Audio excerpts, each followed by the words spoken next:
basically what I'm going to do for you today is walk you through Yolanda Adams' Riding Through the Storm, the intro to it.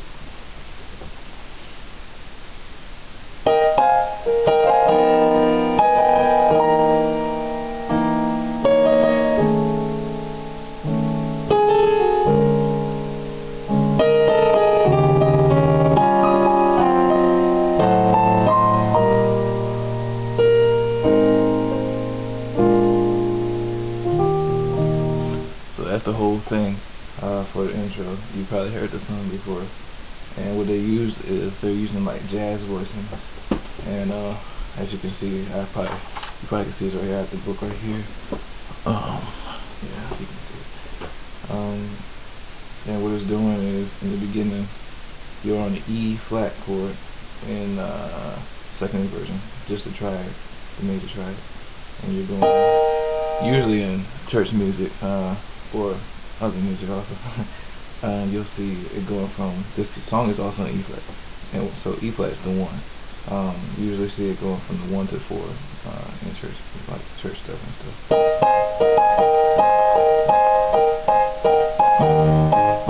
You know, you'll hear stuff like kind of like that, not necessarily exactly like that. But what this song is doing is going, instead of going to the A flat, which is the 4, it's doing the minor of the A flat. So it's giving it kind of like a different sound, like a minor sound to it, and I like what they've done with. I like that kind of sound. I don't usually do that, but that gives me something extra that I also can do. Basically, so you're on the E flat, and then you're doing your F minor second inversion. So E flat second inversion, F minor second inversion. Okay, so you have B flat, E flat, G, C, F, and A flat. And in the left hand, you're going. You have these jazz voicings, and sorry for shut the camera. You have these jazz voicings, and so if you combine this with this, that is your D flat 9 raised 11. And I didn't just really spell that out myself, it was in the book, but yeah, it's rootless. So it's those jazz voicings. So you always see rootless voicings, where rootless means is the bass note is not present, as far as, you know, pretty much the keyboard player or piano player plays. The bass player might you know, hit it, but yeah, it's rootless, so it has no root. But if the root were played, it would be a D flat. So this is all the other notes that would make up the D flat 9 raised 11. So your 7. So in your let me just give you the left hand. You have F, B, and E flat. So that's your 9. F is your 7. I mean, no, F is your 3rd. B is your 7, and B, they actually don't mention that it's also a 13 in here. B flat would be a 13, so that's kind of weird that the book did not mention that, but yeah. And there's your 9 again, and there's your sharp 11, raised 11, is that G. So you go. So you're going off these. So this is just used as the F minor is just used as a passing chord. Just to take you off of the D. Well, actually, that's done before you hit the chord, so you don't really have to worry about that. But so then you actually land on a D flat 9 raised 11, and then you're going. You have B, E flat, A flat. So you go. Now you're on a C7 raised 9. So you still have the E flat chord in your right hand, and you're extending it to B flat. So you have 2 B flats. You have an octave of B flat. And then your left hand you have E, B flat, and E flat. So for C7, it's another rootless voicing. Your C7, and they have the tritones in there. So notice that your first chord, tritone. So your tritones are just getting walked down, and you'll notice that because it will go That's what the piece does. But now you're on this chord, so you're on the C7, raise 9. Your E flat is your raise 9, because D is your 9. So you really would, so if it's raise 9, you really should call it D sharp instead of E flat. Your B flat and your E, that's your tritone, and it's associated with the C7. So that's your 7. Your C dominant 7, and E is your 3rd. So you have, so far you have.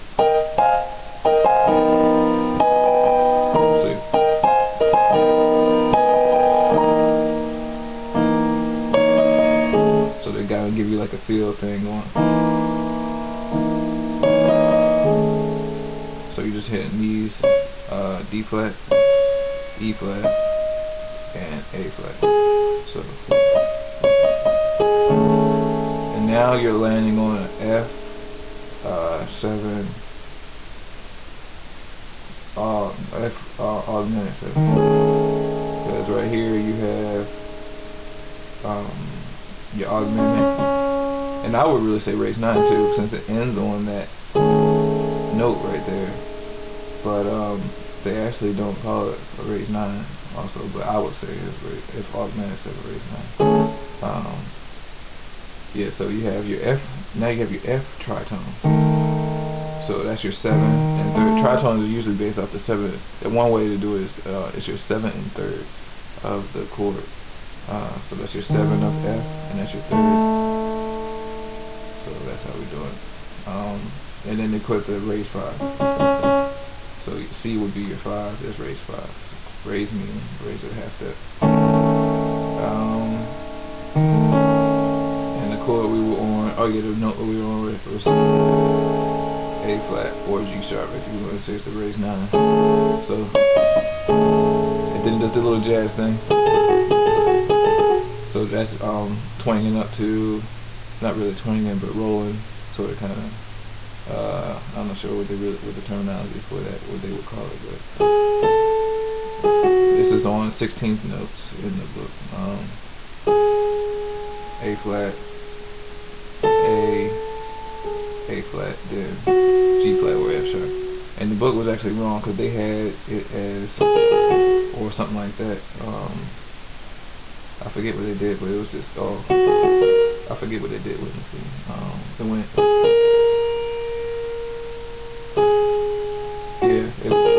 and I was like, what?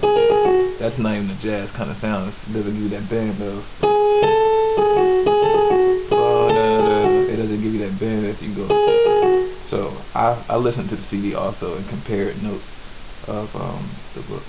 So let me check time, make sure. I might have to put this in another video. Okay, I have 2 minutes. Because you know YouTube only lets you do 2 minutes. So yeah, so far we have.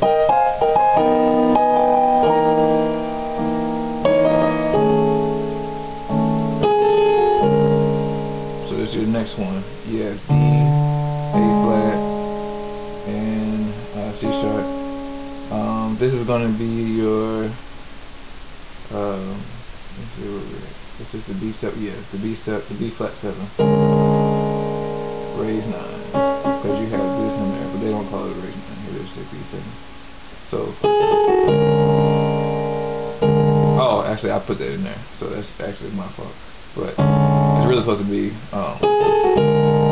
they just leave it like that. But I actually keep that note on the previous chord still in there to give that, it gives the added effect to me. And then after that, you have your traditional, you always hear that. So it's like you're walking from the, it's like walking on, it's like doing something on an E flat chord. That's basically what it is. The D flat, A flat, G.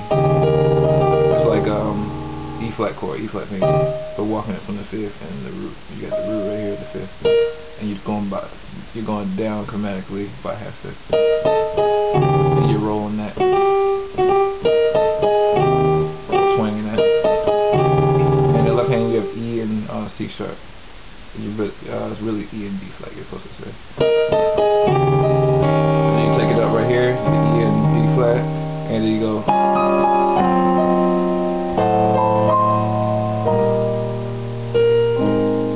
I'll put that in the next video.